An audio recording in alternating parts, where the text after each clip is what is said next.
Bonjour à tous et bienvenue sur ma chaîne Maman change de vie. Alors aujourd'hui on va voir comment garder sa maison rangée. C'est-à-dire qu'on ait des enfants ou pas, qu'on travaille ou pas. Faut bien avouer que garder sa maison rangée c'est un vrai challenge au quotidien, surtout quand on n'a pas le temps. Et en fait quand le bordel est installé, on sait plus par où commencer. Donc c'est sûr que la première astuce que je pourrais donner, c'est de passer 15 minutes chaque jour à ranger sa maison. Ce que je fais tous les soirs, après le travail, quand mon fils est couché. Donc ça, c'est vrai que c'est top. C'est vraiment un truc qui permet de garder sa maison quasiment impeccable tous les jours. 15 minutes, c'est vraiment pas grand-chose. Euh, mais au début, je mettais un timer parce que sinon, j'y passais plus de temps. On est tenté, on commence un truc et tout, etc. Voilà, l'idée, c'est de prioriser. Mais par contre, ça, on peut pas le faire tant qu'on n'a déjà pas rangé en amont sa maison, ni désencombré un minimum. Donc là, aujourd'hui, on va commencer par voir ça. Déjà, les raisons de pourquoi le bordel s'installe. Et après, au cas par cas, parce qu'on n'a pas tous les mêmes raisons de pourquoi le bordel s'est installé chez nous. Alors déjà, pourquoi le bordel s'installe? Parce qu'on peut avoir trop d'objets. C'est-à-dire, vous pouvez avoir trop d'objets parce que vous vivez dans un tout petit logement. Vous pouvez également avoir trop d'objets tout court, hein. Vous pouvez vivre dans un 400 mètres carrés et être absolument blindé. La première chose à faire pour ça, bien sûr, ça va être de désencombrer. Sauf qu'en fonction de la taille du logement, en fonction de votre vie aussi, vous n'avez pas forcément 6 mois devant vous pour vous amuser à trier 10 ans de vie. Donc ça peut être long et ça peut être très décourageant. Donc je dirais qu'une des premières choses pour désencombrer tranquillement mais sans stress, c'est peut-être... moi j'applique ça, je trouve ça très efficace. Après effectivement on vit dans un petit logement, donc c'est peut-être plus simple aussi puisque j'ai déjà désencombré du coup. Mais en tout cas ça a été au départ, vu que j'avais du mal à me séparer de mes objets, j'avais mis en fait j'ai toujours d'ailleurs ce panier dans l'entrée qui est pas trop moche hein, mais qui est quand même assez grand. J'ai la même chose dans la chambre de mon fils, j'ai un grand carton dans un coin de la pièce et donc le principe en fait c'est qu'à chaque fois que je me rends compte que je me sers plus d'un objet, heu, enfin en tout cas voilà, par exemple lui c'est un vêtement trop petit, je me dis pas: «Oh tiens je le range dans le placard, on verra ça plus tard» ou je le balance dans un coin. Non, en fait je le balance tout de suite dans ce carton. On n'en parle plus, tant que le carton n'est pas blindé, je n'y retourne pas. C'est-à-dire que c'est valable aussi pour ses jouets, pour les doudous qu'il veut pas utiliser. Ça va être voilà, bien sûr tout ce qui va être jeté immédiatement, un vieux produit je le jette tout de suite, mais tout ce que je suis pas trop sûre ou faut que ce soit recyclé ou redistribué à quelqu'un, en tout cas je me prends pas la tête, je le balance dans le carton et tant que le carton n'est pas plein, en tout cas je ne trie pas. Pareil pour nous, dans l'entrée ce carton, dès que je trouve un carnet, un bouquin que je compte plus lire, voilà, j'en sais rien moi, une agrafeuse, n'importe quoi, un vieux produit d'électroménager qui me sert plus, et je parle des petits trucs, hein, pas mettre une machine à laver dans mon entrée. Voilà, tout ça, ça dégage en fait. C'est vraiment, ça dégage dans ce carton. Et par contre, une fois que le carton est plein, je m'impose, voilà, ça prend franchement 10 minutes. Je pose tout par terre. Et là, je retrie à ce que je veux vendre, ce que je veux donner ou ce qui va être recyclé. Je ne vais pas exprès à la déchetterie ou à Emmaüs, j'attends voilà, d'avoir ce déplacement-là, je mets tout dans mon coffre, comme ça m'ennuie, c'est bien pénible, donc je finis par m'en occuper quand même assez rapidement. Par contre, tout ce qui doit être vendu est fait dans les 3 jours. C'est vraiment, je prends une photo, je mets l'annonce, je mets un prix pas cher, comme ça je sais que ça part. De toute façon, il y a un moment donné, ça ne me sert pas autant que ça serve à quelqu'un d'autre ou en tout cas sur un site de don, mais je ne m'encombre plus avec ça. Cet objet n'avait plus de valeur pour moi, donc je vais pas aller me dire oh là là, je vais absolument le garder pour en tirer je sais pas combien. Je connais beaucoup de gens qui font ça et au final leur sous-sol, cave, etc. est surencombré d'objets qu'ils doivent vendre, mais qui mettent à un prix tellement élevé qu'en fait ils ne s'en débarrassent pas. Donc il faut bien vous dire que si cet objet de toute façon ne vous sert plus, n'a pas servi depuis longtemps, il a déjà plus du tout de valeur pour vous, l'argent que vous avez déjà, enfin vous l'aviez déjà dépensé de toute façon, donc voilà, à la limite, on limite les dégâts et sinon on en fait don et c'est cool quoi. Voilà. Donc voilà pour la première astuce quand on a trop d'objets. Après, quand il s'agit d'une chose plus importante que je veux désencombrer, le jour où je prends la décision, voilà, j'ai 5 minutes devant moi, je le nettoie, je prends la photo, je mets l'annonce, c'est pareil, je me laisse plus envahir. Parce qu'il y a quelques mois, quand je suis arrivée dans l'appartement, je n'avais pas réussi à désencombrer mes vêtements. Voilà, comme j'avais été enceinte, je m'étais dit, oh, je vais remaigrir, etc. Ça a été compliqué pour moi parce que j'ai pas retrouvé ma silhouette après. Et je me suis retrouvée avec, je sais pas, l'équivalent de 5-6 cartons de déménagement de vêtements qui ne m'allaient plus, dont des très jolis vêtements. Et il y a un moment donné, je me suis bougée en me disant, bah tant pis, tu vas tout mettre sur Vinted.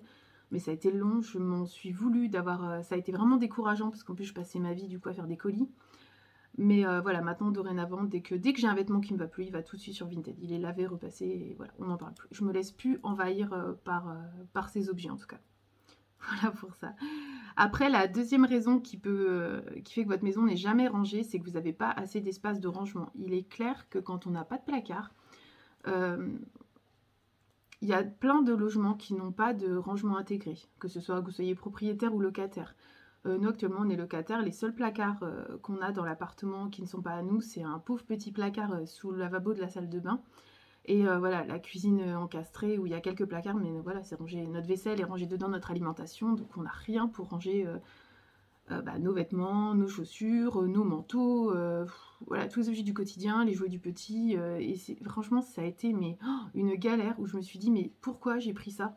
Dans mon ancien logement, il y avait des placards partout, donc je ne m'étais jamais posé la question, j'ai des placards jusqu'au plafond et là, bah, on arrive et on n'a rien et on se dit: «Waouh, la galère!» Donc en plus, on a que des trucs dépareillés, donc c'est pas waouh et puis en fait, bah, on s'aperçoit que quand les placards sont pas intégrés, bah, c'est quand même difficile d'avoir une maison rangée. C'est difficile, d'optimiser aussi parce qu'on voilà, on va pas percer. J'ai pas envie d'acheter des trucs, classe puisqu'on va repartir d'ici. Donc il a fallu combiner et pour pas se retrouver avec, des tables, qui sont blindées, avec, bah, toutes les surfaces planes en fait, hein. C'est ça qui attire les objets. C'est-à-dire vous avez un rebord de fenêtre, une étagère, le fameux petit meuble d'entrée qui croule sous les objets, ou aussi les sols, hein, puisqu'on a vite fait de poser des trucs au sol et puis de les laisser en fait. Donc là, il va s'agir d'acheter, quelques meubles bien pensés, on va dire. Mais après, je comprends si vous n'avez pas le budget, bah, du coup, d'aller, voilà, dans les ressourceries, chez Emmaüs, ou en tout cas, même sur Marketplace. Enfin, il y a plein de trucs où on peut acheter des choses qui sont, optimisables. Bien sûr, un meuble qui va optimiser à fond, c'est un meuble qui va utiliser surtout la hauteur, en fait, moins la largeur. Plus vous allez utiliser la hauteur, plus vous allez poser des étagères en hauteur, plus ça va être pratique pour vous pour ranger et surtout de ranger tout simplement parce que c'est pas le tout d'avoir enfin comment dire des placards et d'aller rien mettre dedans en fait, de vous organiser. Mais c'est sûr que voilà, ça peut expliquer aussi le bordel. Donc là par exemple nous, le vrai point noir en ce moment qui est compliqué à gérer, c'est les jouets de mon fils. Il en a pas énormément, mais en tout cas c'est très envahissant, hein, voilà. Et on n'a aucun placard pour ça, donc bah, j'ai décidé de mettre une soixantaine d'euros, de lui acheter un organisateur voilà, de jouets pour enfants, les fameux bacs en plastique là, parce qu'il a plein de bouquins, le truc qui fait bibliothèque en même temps, ce sera parfait. Ça lui apprend à ranger. Et en même temps, voilà, je me dis que cette dépense, bah, vaut le coup, pour garder ma maison rangée et c'est moins de stress, une maison bien rangée. Donc ça vaut le coup d'y réfléchir. Mais voilà, ça peut être aussi ça le problème chez vous, en fait. Après, j'ai aussi, voilà, dans mon entourage, les gens qui gardent tout. Voilà, ce fameux, «ça peut toujours servir au cas où je le garde» et qui ont du coup des maisons blindées, heu, ou même des dépendances blindées. Ma belle-mère est un exemple. C'est quelqu'un qui a manqué un moment de sa vie, donc les gens lui ont beaucoup donné, son entourage, pour la dépanner. Donc ça a été super, ça l'a beaucoup aidée, mais voilà, aujourd'hui, elle n'a plus besoin de tout ça et en fait, elle n'arrive pas à se défaire de ça. Elle récupère absolument tout et elle redistribue autour d'elle. En plus, du coup, elle stocke ça, c'est-à-dire qu'elle a une maison de 50 mètres carrés, mais en fait, elle a 100 mètres carrés de dépendance blindée, en fait, de trucs qu'elle va nous donner. Donc c'est sûr que j'ai besoin de quelque chose, je sais d'avance qu'elle l'aura. Ça, c'est hyper pratique. Mais pas pour elle, parce que c'est une grosse charge mentale au final d'avoir tout ça. Elle a déménagé plusieurs fois ces dernières années, on a dû la déménager à chaque fois, c'était pas super cool. Et en plus, elle a même payé pendant des années un gros garage de 60 mètres carrés pour pouvoir entasser tout ça. Donc si vous êtes dans ce cas-là, en tout cas le fameux au cas où ça peut servir, etc. Faut bien vous dire que déjà tout ce qui n'a pas servi depuis un an ou plus, honnêtement, vous pouvez le dégager. Sauf si bien sûr vous projetez d'avoir un autre enfant, que vous gardez ces objets, etc. Et en même temps, souvent les trucs ont 2-3 ans, on n'a pas forcément envie de les réutiliser pour un autre enfant. Mais après voilà, chacun est différent. Mais aujourd'hui, il faut bien vous dire qu'il y a quasi en fait, on retrouve de tout partout. C'est-à-dire que, je pense avoir désencombré pas loin de 50 à 60 de tout ce que j'avais. Il y a très, très peu de choses que j'ai regrettées parce que déjà j'avais beaucoup d'objets donc du coup, bah, j'ai pas en fait, je me rappelais pas de tout. C'est-à-dire que même aujourd'hui, si je mets des choses dans un carton, je suis quasiment incapable, un an après, de vous dire ce qu'il y a dans le carton. Je m'en souviens pas, c'est comme une redécouverte, mais finalement, ces choses-là, voilà, on les redécouvre et on les réinstalle chez soi, puis on se dit: «Oh ouais, non, en fait, non, non». Donc là, à moins d'avoir un vrai projet de vie derrière, qui implique de garder ces choses-là, du style, je sais pas, vous vivez en appartement, on vous a donné un salon de jardin, vous projetez d'avoir une maison avec jardin, là, c'est OK de garder ça. Maintenant, si voilà, vous gardez, des vêtements juste pour maigrir, etc. Ou un blender juste parce qu'un jour vous allez vous mettre au smoothie. En toute honnêteté, j'y crois moyennement. En tout cas, on ne peut pas faire ça pour chaque objet de sa maison. Donc, moi, les au cas où, je conserve jusqu'à 2-3 cartons maximum de au cas où dans mon grenier au sec. Et c'est des objets qui, de toute façon, quand je vais déménager, je vais rouvrir ces cartons parce qu'actuellement, je ne sais même plus ce qu'il y a dedans. Et je vais me demander vraiment si j'ai envie de... Voilà, si ça correspond encore à la personne que je suis et si vraiment ça a une utilité dans ma vie en général, en fait. Est-ce que ces objets voilà, correspondent à la personne que je suis aujourd'hui, en fait? Parce que vos vêtements, déjà, de quand vous aurez maigri, bah, la tendance sera passée. Enfin, déjà, quand on maigrit, on a envie de s'acheter des nouveaux fringues. Voilà.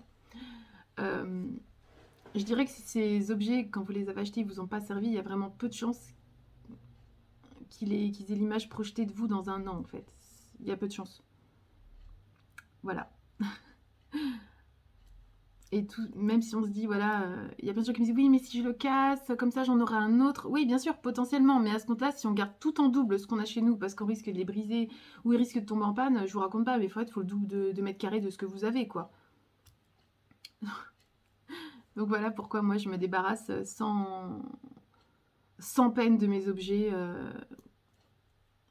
Voilà, c'est tout. Donc après, il y a aussi vous récupérez trop d'objets. Il y a plein de gens dont c'est un vrai souci. En fait, dès qu'ils voient des encombrants, des annonces sur les sites de dons ou des choses pas chères, surtout, ouais, surtout les trucs. Bah non, d'ailleurs, vous récupérez trop d'objets, oui, c'est ça. C'est qu'en fait, quelqu'un de votre famille va vous proposer un truc, va vous dire est-ce que ça peut te servir. On va se dire le fameux toujours ah oui, oui, ça peut servir, ou c'est l'indispensable, parce qu'en fait, on a ce truc de se dire ouais, c'est gratuit, je le veux. C'est moi qui l'aurai en fait. Et ça, c'est vraiment un vrai souci si vous n'en avez pas besoin en fait. Et je me suis encore fait avoir l'autre fois, parce que voilà, ça m'arrive aussi, hein, même si j'essaye de faire au mieux.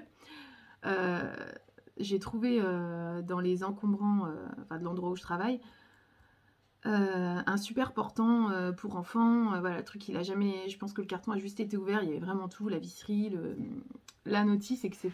Et je l'ai récupéré. Franchement, c'était waouh, comme si c'était le Graal, quoi. C'était gratuit, c'était super. Ce truc, il a traîné sous mon lit pendant, je sais pas, 3 semaines à peu près. Après, j'ai dit à mon conjoint de le monter dans le grenier. Aujourd'hui, il n'est toujours pas monté puisque je me dis, oh bah, un jour on va déménager, donc on montera directement dans la nouvelle maison. Ça se trouve, je ne le montrerai jamais ce truc-là. Donc ça va parce que on parle d'un objet, c'est quand même important, ça prend un peu de place, mais euh, c'est vrai que voilà, en fait, si on applique ça à tout, on ramène tout un tas de saloperies chez nous en fait.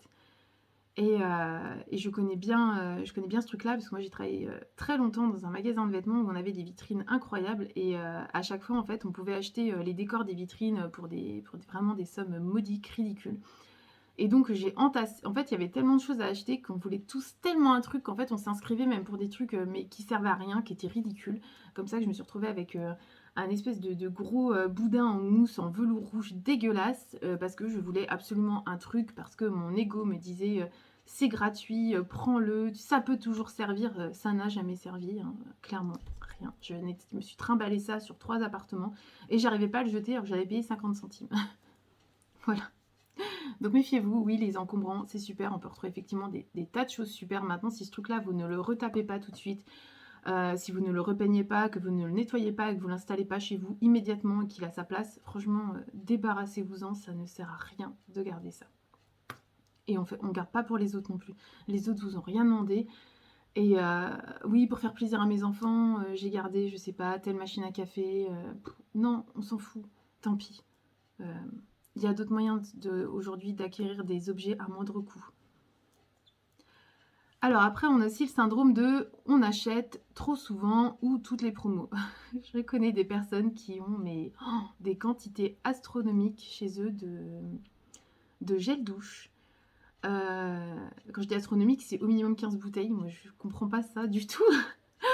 De lessive aussi. Ils ont mis des bacs de lessive pour les 3 prochaines années. Ah oui, non, mais je fais beaucoup de lessive, tu comprends, avec mes enfants. Ouais, j'entends, mais en fait, quand bien même.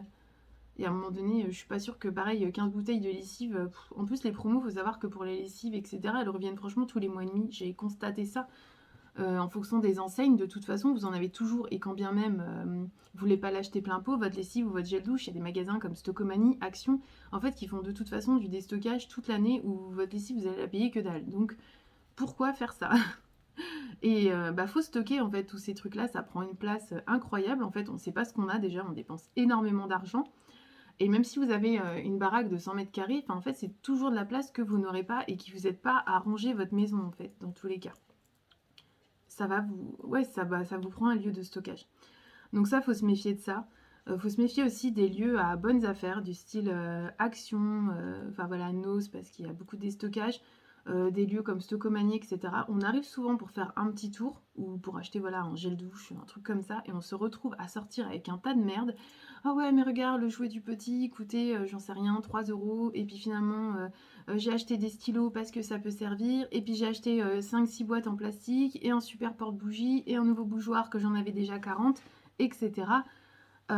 Mais pourquoi en fait? Parce que ces objets-là, en fait, vous allez vous obliger à leur trouver une utilité ou une place. Déjà par flemme d'aller vous faire rembourser. Et puis parce qu'en fait, vous les avez achetés. Donc dans votre tête, de toute façon, il faut que ça soit utilisé. Mais il faut bien vous dire que si vous enlevez pas un truc à la place de ce que vous rajoutez, forcément, ça va finir par vous encombrer. Et en fait, voilà, c'est tous ces petits comportements qui font qu'à terme, on est vraiment enseveli sous les objets. En fait, c'est voilà, des petites choses. En fait, les objets, il faut bien vous dire que c'est des trucs insidieux. C'est un peu comme la poussière. Si vous la faites pas au moins une fois par semaine, à la fin, vous avez des gros moutons. Les objets, c'est pareil. On comprend pas. On se dit, mais oh, j'achète pas grand-chose quand même, faut pas déconner. Ouais, mais vous achetez pas grand-chose. Mais même si vous achetez entre, je sais pas, 5 objets par mois, ça paraît pas incroyable. 5 objets par mois, ça va très très vite. Je parle pas de l'alimentaire. Je parle vraiment de petits objets insidieux. Ça va être, voilà, vous rachetez des agrafes, vous rachetez... qu'est-ce qu'on peut servir? Voilà, un gel douche, voilà, des élastiques, des trucs comme ça. Mais c'est dingue à quelle vitesse ça va et la place que ça prend en fait. C'est ça qui est fou. Et ça, je me rends compte de plus en plus parce qu'il y a 3 semaines de ça, on n'a aucun, vraiment, alors la salle de bain c'est compliqué, on a vraiment un pauvre truc sous l'évier pour ranger, sous le lavabo. Et j'ai mis une espèce de colonne, mais qui me prend une place phénoménale dans une salle de bain de 1 mètre carré. Donc je me suis dit, mais c'est pas possible, j'ai tellement peu de produits de beauté, comment c'est possible que cette salle de bain soit si encombrée? Du coup, j'ai tout sorti sur la table de la cuisine. J'ai tout sorti vraiment, je me suis dit, de toute façon, j'ai quasiment rien acheté. Tant pis, c'est juste trop petit, ça va pas. Oh là là. Mais alors, pourtant, je trie sans arrêt. Mais j'ai retrouvé des trucs, je me suis dit, mais les au cas où, des élastiques violets, que je suis blonde, donc jamais je mettrai un élastique violet dans mes cheveux. Mais au cas où mes élastiques noirs tombent en rade. Mais en fait, dans tous les cas, les magasins sont ouverts tous les jours. Donc au pire, je peux toujours me racheter une paire d'élastiques. Au pire, j'ai une barrette. Au pire, j'ai les cheveux détachés. On va s'en sortir. Des dentifrices périmés qui étaient ouverts depuis 2 ans, que j'aimais pas le goût. Et je me disais, oh, mais c'est au cas où un soir, j'ai plus de dentifrice. Ouais, mais c'est pareil. Au pire, un soir, j'ai plus de dentifrice. Bon, le magasin, de toute façon, est ouvert le lendemain. Et au pire, je me laverai les dents à l'eau. On va s'en remettre. Et d'ici que ça arrive, je pense que je vais me rendre compte que mon dentifrice est vide. Voilà, tout ça pour vous dire que j'ai jeté pas loin d'un demi-sac poubelle de produits périmés, de produits de maquillage qui me plaisaient pas, qui me convenaient pas, et que je me disais, oui, mais t'as quand même dépensé 15 € pour ça. Donc voilà, et en fait, on se rend pas compte. Et quand on étale tout sur une table, on se dit, ah ouais, quand même. Et pourtant, voilà, le maquillage, j'en achète quasiment pas. Je m'achète même pas un produit par mois, donc je comprends même pas comment j'ai pu être ensevelie sous tout ça. Et donc aujourd'hui, ma meilleure astuce, je dirais, c'est vraiment que dès qu'un produit rentre, un produit sort, voire deux. C'est-à-dire qu'à chaque fois que je m'achète un mascara, si je me l'achète, c'est qu'il y en a un autre qui est sec, c'est qu'il y en a un autre en tout cas qui ne me convient pas, donc déjà il dégage. Si je me rachète un pull, c'est que voilà, j'en ai besoin peut-être, mais dans ce cas-là, il y en a peut-être un autre un peu plus vieux qui peut dégager. Et etc. J'applique ça en fait quasiment à tous les domaines de ma vie en fait. Voilà.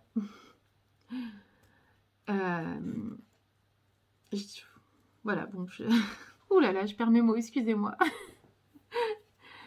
Donc voilà, j'espère que cette vidéo vous a plu. C'est des petites astuces qui, moi, m'ont aidé, en fait, qui m'aident à garder ma maison rangée au maximum. Et la dernière, c'était la première que je vous avais donnée au début de la vidéo. C'est vraiment tous les soirs, en tout cas, je me mets... bon, après, j'ai plus besoin du chrono, maintenant je garde la pendule, mais en tout cas, 15 minutes pour ranger ma maison. Donc dans les 15 minutes, bien sûr, je ne compte pas, je fais pas le ménage, hein, je passe pas l'aspi, je compte pas la vaisselle ou ce genre de choses. C'est vraiment 15 minutes pour rassembler tous les jouets de mon fils, 15 minutes pour être sûre de, voilà, de ramasser les fringues que j'ai balancées en vrac sur mon lit, de ranger le courrier qui traîne dans l'entrée, etc. Et en fait, c'est vrai que ma maison, du coup, est tout le temps rangée. Je parle pas propre, hein, propre, voilà, ça n'a rien à voir. Mais en tout cas, elle est tout le temps rangée, il n'y a rien qui traîne. Et c'est très important pour moi de le faire. Pour moi, c'est pas de la rigidité. 15 minutes, ça me permet de me lever le matin dans une maison qui est bien rangée et de pas me laisser envahir, en fait. C'était vraiment ma grosse crainte quand j'ai eu un enfant, c'était de me retrouver avec une maison avec des piles de linge pas traitées, avec... j'ai pas envie de rentrer, déjà que je suis, voilà, j'aime pas trop l'endroit où on vit, donc j'ai pas en plus envie de m'y sentir mal parce que c'est mal rangé, j'ai pas envie tous les jours d'être découragée pour ça, parce que je sais que c'est plus facile de faire un pas chaque jour que de faire 20 pas d'un coup, en fait, voilà. Donc je vous souhaite d'y arriver, je vous souhaite de peut-être mettre quelques astuces en place, ou en tout cas de vous rendre compte dans quelle catégorie vous êtes. Déjà se rendre compte, ça permet déjà de commencer le changement. Voilà, merci beaucoup d'avoir regardé cette vidéo et puis à bientôt.